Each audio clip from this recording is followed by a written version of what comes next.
Hello and welcome to HK3 News. We're going to be sitting down with Quentin Baker. We're going to go over our experience over at Blockchain 48, and we're going to talk about the announcement of the Amazon Quantum Ledger database.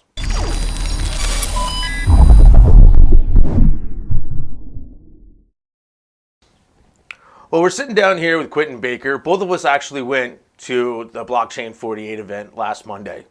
Yep. Why don't you tell us a little bit about your experience at the Blockchain 48? Yeah, Blockchain 48 was great for, being in Phoenix and Arizona. We've been talking a lot about going to other places, other states, and so having something here locally is always great. So it was at Sky Song, which is a beautiful campus all by itself. And the Blockchain 48 team was there. They had some VIPs. They had a bunch of panelists. I forgot how many people talked. Easily. There was quite a bit. They kept it going really well. I think they got a lot of information to a lot of people. I think it was also like the different types of information. Because there's a guy who talked about AI. Yep. There was someone who did medical, talking about the medical industry, which was huge. We had payment processing, RadPay. Yep, RadPay, definitely. Yep. And man, I mean, there was a number of people, investors. We had a few investors, people talking about how blockchain is being viewed by investors now. I don't know, was there anything else? I'm trying to think. Those are the main ones I remember. Yeah. Yeah.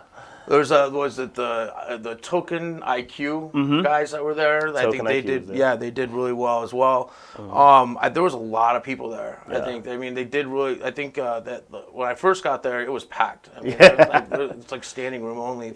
So yeah. I mean, great event. I can't wait to see the next one and see more information that you guys are going to be doing in the community out here in Arizona. Thank you very much. Absolutely. Yeah. I think the more that we start growing this and more people are getting involved, there was quite a few people there that are just new even to the blockchain space, which is always great to see, that are asking all the right questions. Should I use this for my company? Should my company be involved? Layperson is, what is this?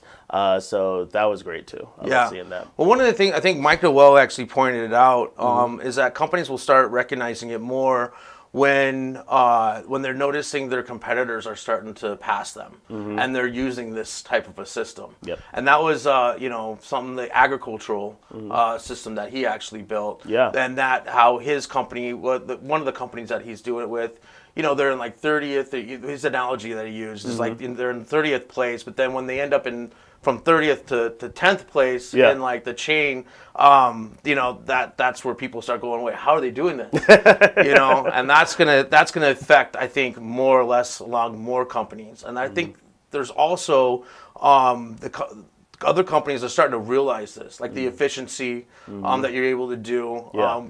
Because the more human interaction that you have in some of these businesses, the more ability that you have for flaws, right? And then when you actually take your hands off of it and actually build something to manage that portion, you know that system's going to keep going, doing the same thing over and over. So I think the more that we have, like you said, more repeated systems and processes happening, the more we can see what works, right? Yeah. Like this is still a relatively new back-end system. Yes. And one thing I continuously heard differently than other places was how putting blockchain back where it's supposed to be, which is in the background, right? And yes, it's great. It's a great hype word, but what he was saying, and even with RadPay was saying, and even the medical industry, they were saying how this is all still a back-end system that is still being used in tested phases, right?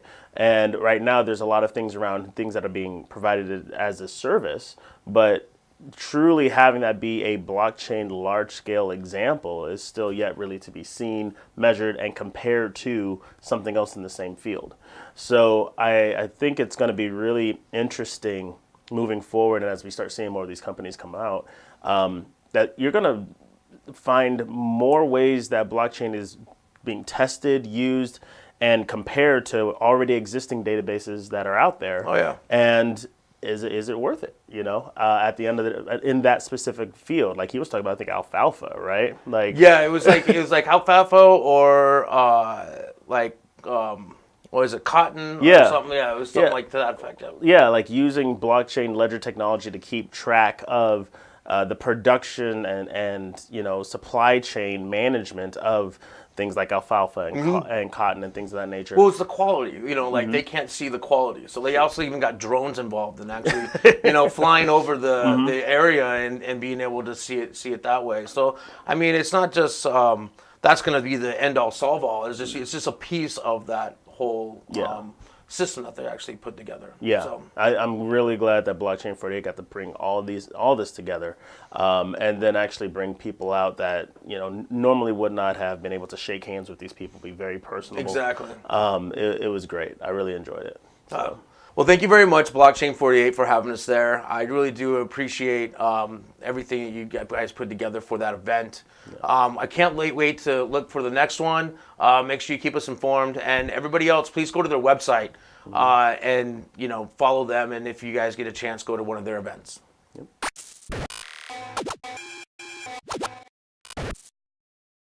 So now we're going to talk about the announcement of the Amazon Quantum Ledger database. So Quentin, why don't you tell us a little bit about the Quantum Ledger database? Yeah. So what is it actually? What is it? Yeah. So in its name, it's a database, right? It's a ledger database that Amazon announced 2 days ago at their reInvent conference. Okay. And it was paired with something called a managed blockchain service. So it tells you directly who they're targeting with this. But the ledger database essentially is just a fully managed blockchain service that allows for the everyday person to get on there and create something very similar to their own blockchain. So just like any other database, it's a way for people to store information in a certain way. And in this specific way, it's using ledger technology. This specific database allows for certain features like it being verifiable, allowing for it to be immutable, meaning that you can't remove anything from it, but you can append certain aspects of it. Okay. But it keeps a ledger of every appendage, right? Okay. So it has the ability to have a centralized authority. So whereas most people think with blockchain, there is a decentralized authority.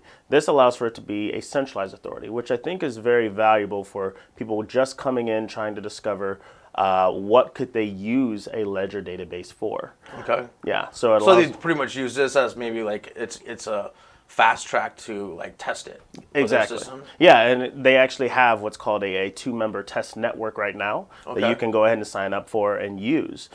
So you can, they cost on like pennies on the hour essentially, but it allows for any lay person to get on there, get a AWS console, and get their nodes fired up and use something called the Hyperledger Fabric to add their members as well as to deploy any applications that they want to. Right on. So how hard is it to transfer like your regular database to something like this? Well, I would probably not want to transfer like a database right now. Create it completely by scratch? Create it completely by scratch because this is currently in its test network phase. All right. But it allows for you and your developers to kind of know better how to use a Hyperledger platform inside of the Amazon environment, right? So that's what I think is very smart in how they're rolling this out because it's not decentralized. It's still very much a centralized platform, but it allows for people to kind of come in, have more security, maybe peace of mind is a better word of putting it, and still allow for them to experience what a chained node looks like, works, and if it will work for their business. Right on. Yeah. Why do you think Amazon is using the Hyperledger instead of using something like Ethereum or one of the other chains that are already out there? Sure. So Hyperledger came from the Linux Foundation. And so it's in a governed environment already, which is being hosted by Linux or the Linux Foundation. Mm-hmm. And it was contributed by IBM and Digital Assets, right? So you got some big whale names in there already.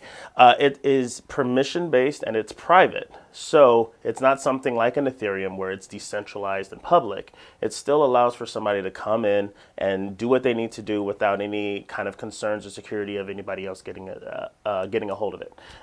Likewise, too, Hyperledger is very open when it comes to what kind of programming language can be used with it, which is Java for the most part. So Java programmers, which are, you can find pretty much anywhere, Craigslist or what have you, Really good ones, I would recommend, kind of more private. Yeah. But they can do a lot more with that platform versus saying Ethereum, which uses Solidity, which is still an up-and-coming language and up-and-coming platform, but Right. Java's been around for a long time. The other thing around Hyperledger is it doesn't have any kind of currency based. All of the validative processes and the consensus happens on the transaction level. So from the moment that someone puts a bid for the transaction to happen to its endpoint versus, most people are, when they hear and see Ethereum, it's more of a coin based interaction, mining interaction.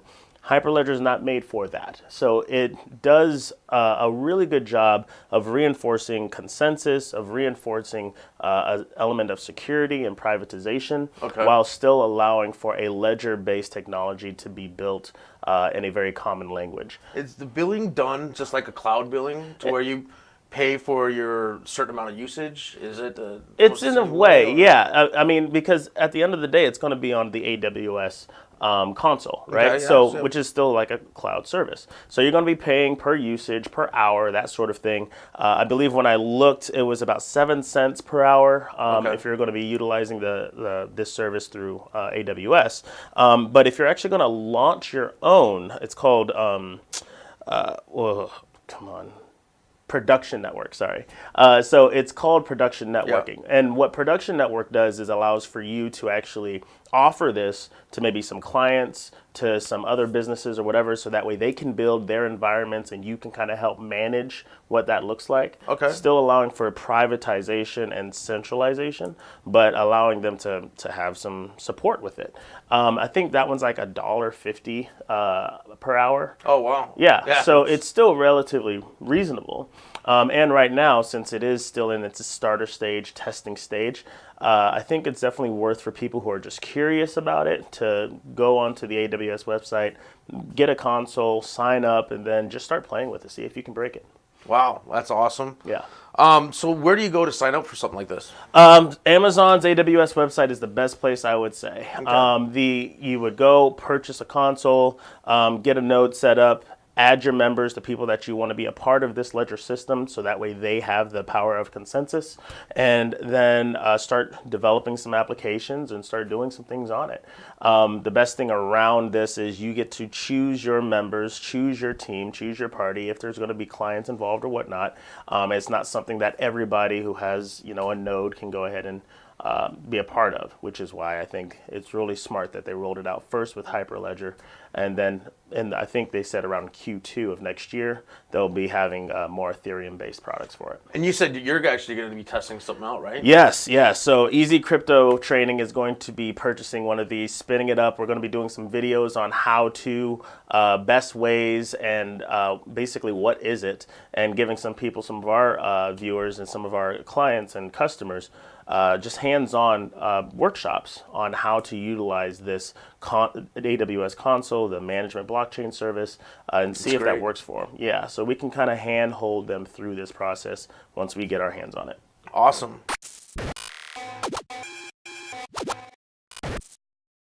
Hi, this is Quentin. Just wanted to give a shout out to some of the people we met at Blockchain 48. First off, John Zivkak, thank you so much for inviting us there, sponsoring us to be at the event. You held a fantastic event over there at SkySong, and looking forward to the next one. We can find out more of what Blockchain 48 is up to at blockchain48.com. Also, Michael Knoll, who is president and founder of Blockchain Consultants. You can find him at blockchainconsultants.io. You can find all the different projects that they've been up to, the different clients they've been up to, including things with drones to alfalfa and everything in between. And then lastly, wanted to thank Dana Love, who is at radpay.com. Congratulations on some of the Series A funding that you're getting, as well as some of the new advisors you're getting there. Looking forward to seeing the progress that you're making in the payment industry.